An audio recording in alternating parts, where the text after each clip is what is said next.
Assalamualaikum warahmatullahi wabarakatuh. Perkenalkan, nama saya Aisyah Nurrahmawati dengan NIM 230101070203, Prodi PJJ Sistem Informasi kelas SI 202. Pada kesempatan ujian akhir semester kali ini, dalam mata kuliah Estetika Humanisme, saya memilih tema self-concept sebagai tema dari ujian akhir semester saya. Yang di dalamnya saya membahas terkait pengertian personality, faktor apa saja yang mendukung terjadinya personality, penjelasan terkait personality, dan juga MBTI. Dalam MBTI, saya menjelaskan secara lengkap satu persatu apa yang dimaksud dengan MBTI yang ada. Sebanyak 16 MBTI yang ada.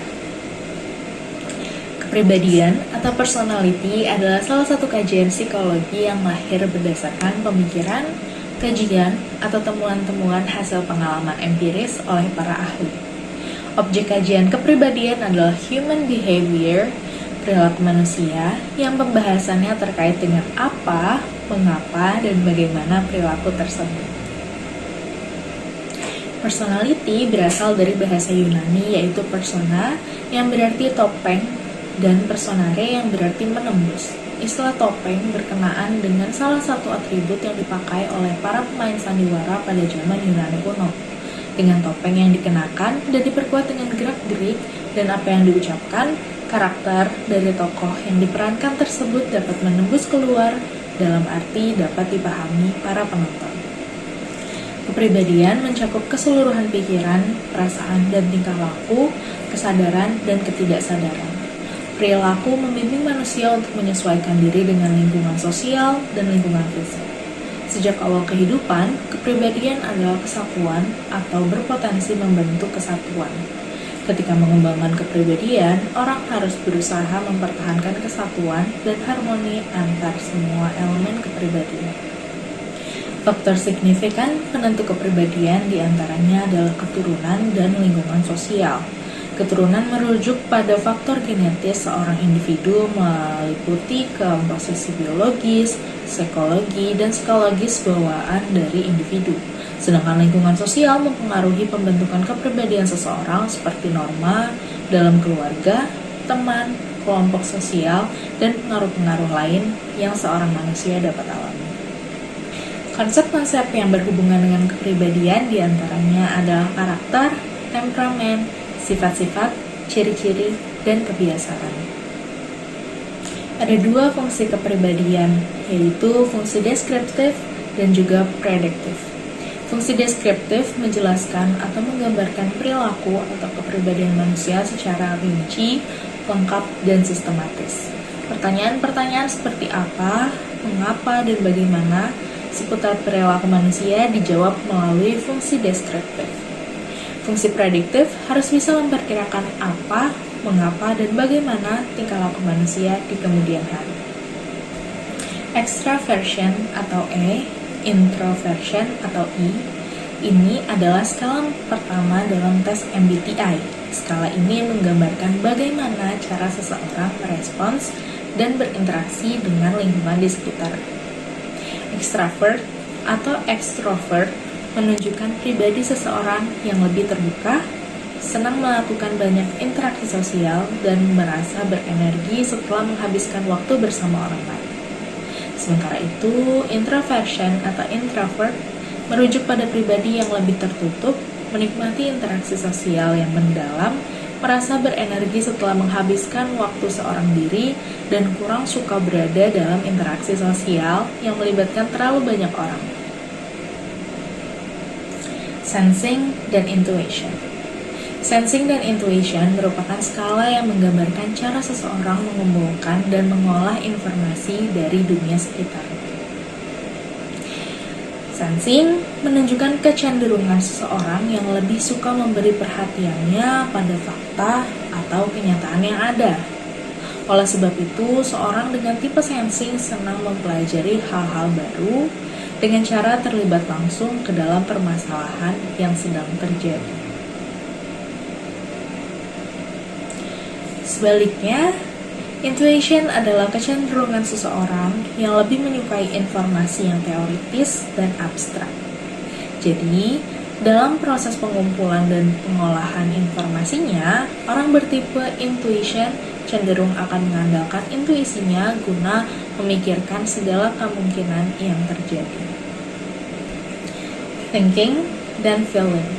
Skala yang ketiga ini digunakan untuk menilai cara seseorang dalam mengambil keputusan berdasarkan informasi yang telah ia kumpulkan dari skala sebelumnya.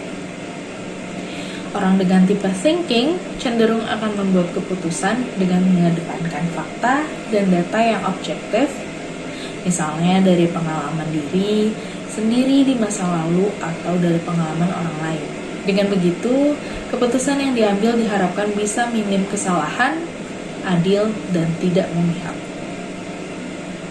Sementara itu, feeling menunjukkan kecenderungan seseorang untuk mengambil keputusan berdasarkan kata hati atau dengan mempertimbangkan perasaan dan kondisi orang-orang di sekitar. Orang yang tipe feeling biasanya berharap setiap keputusan yang diambilnya tidak akan menyakiti atau merugikan orang lain. Judging dan perceiving. Judging dan perceiving merupakan skala terakhir dalam tes MBTI. Skala ini menunjukkan bagaimana cara seseorang menjalani hidup.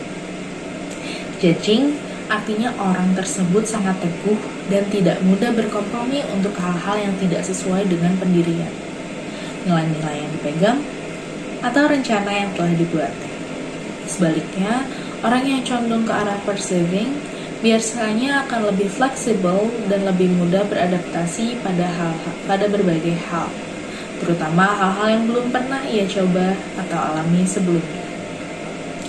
Dari 4 tipe yang sudah saya jelaskan sebelumnya, ada 16 tipe yang akan dimiliki oleh manusia. Yang pertama adalah ISTJ atau Introvert, Sensing, Thinking, Judging. Orang dengan tipe kepribadian ini biasanya cenderung pendiam dan serius, namun gigih, bertanggung jawab, dan dapat diandalkan. Pribadi ISTJ umumnya juga selalu menginginkan ketertiban dan keteraturan dalam setiap aspek hidupnya. Oleh sebab itu, ia dijuluki sebagai si perencana yang terorganisir. Yang kedua adalah ISTP, Introvert, Sensing, Thinking, Perceiving. Pribadi ISTP umumnya sangat realistik, logis, spontan, dan berfokus pada masa kini. Orang dengan kepribadian ini juga memiliki kemampuan memecahkan masalah dan menghadapi krisis yang baik.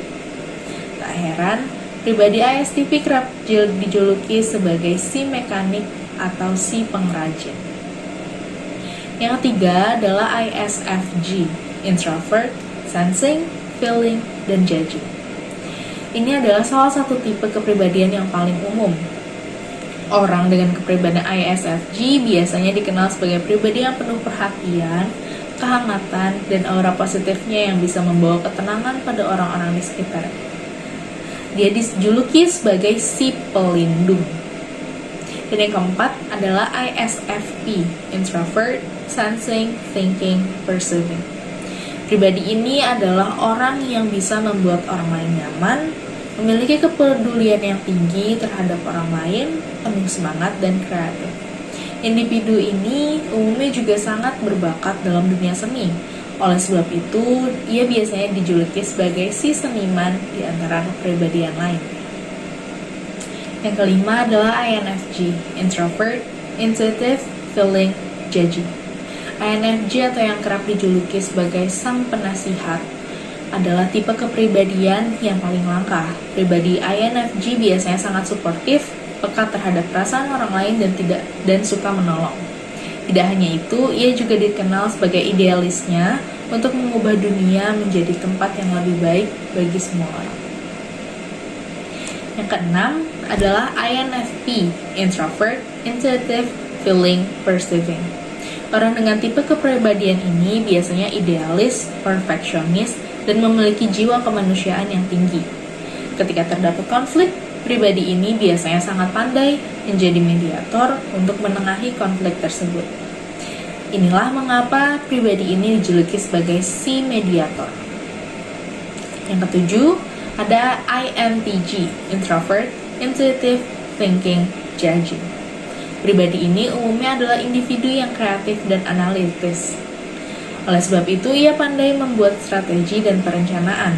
Selain itu, individu ini biasanya juga memiliki kemampuan untuk menciptakan berbagai solusi inovatif bagi setiap permasalahan. Maka dari itu, ia dijuluki sebagai si ahli strategi. Yang kedelapan adalah INTP, introvert, intuitive, thinking, perceiving.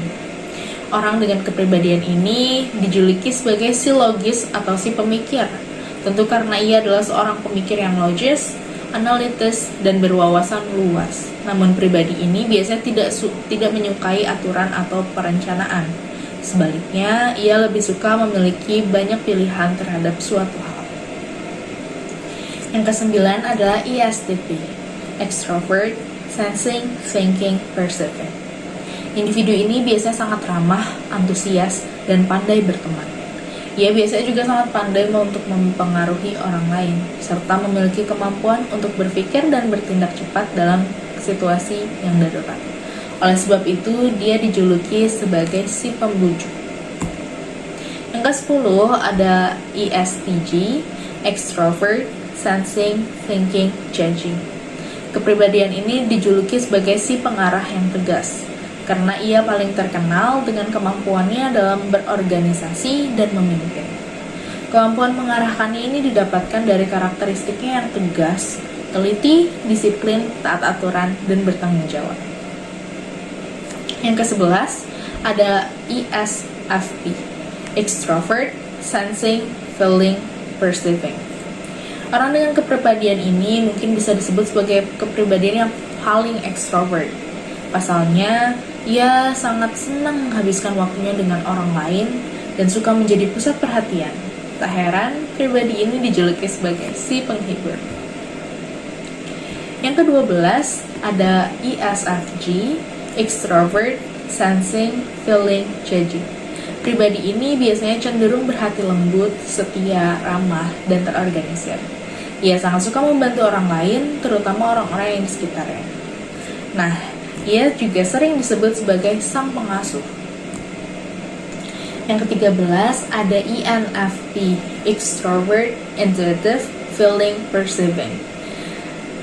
Ini dijuluki sebagai si motivator di antara tipe kepribadian lainnya. Ini karena orang dengan tipe kepribadian ini sangat senang mengumpulkan berbagai ide positif untuk membantu orang lain dan mampu mengalirkan energi positif tersebut pada orang-orang di sekitarnya. Yang ke-14 ada ENFJ, extrovert, intuitive, feeling, judging. Kepribadian ini terkenal akan kemampuannya untuk menjalin persahabatan dengan hampir setiap kepribadian lainnya, bahkan dengan pribadi yang sangat tertutup. Biasanya, individu ENFJ juga memiliki empati yang tinggi, sehingga ia sangat senang membantu orang lain untuk mencapai tujuan mereka. Berkat karakteristiknya ini, ia dijuluki sebagai si protagonis. Yang ke-15 ada ENTP, extrovert, intuitive, thinking, perceiving. Orang dengan kepribadian ENTP biasanya dikenal sebagai pribadi yang logis, cerdas, kreatif, dan paling suka berargumen. Berkat sifat-sifatnya tersebut, pribadi ini dapat dijulukan sebagai si pendebat. Dan yang terakhir atau yang ke-16 ada INTJ, extrovert, intuitive, thinking, judging. Orang yang memiliki kepribadian ini biasanya adalah sosok ekstrovert yang tegas, percaya diri, dan belak-belakan. Umumnya pribadi ini juga sangat visioner, yang artinya ia lebih fokus memikirkan masa depan daripada masa kini.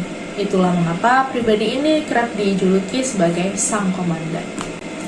Sekian jawaban ujian akhir semester dari saya dalam mata kuliah Estetika Humanisme. Kesimpulannya adalah dengan kita mempelajari self-concept, yaitu personality, yang di dalamnya terdapat MBTI sejumlah 16, kita dapat mengetahui bahwa banyak sekali sifat-sifat yang dimiliki oleh manusia-manusia di dalam muka bumi ini. Dengan begitu, Dengan kita mengenali dan mengetahui banyaknya MBTI serta mempelajari MBTI pada setiap orang, kita akan jauh lebih mengenal tentang kehidupan dan juga perlakuan orang lain. Sekian dari saya, kurang lebihnya mohon maaf. Wassalamualaikum warahmatullahi wabarakatuh.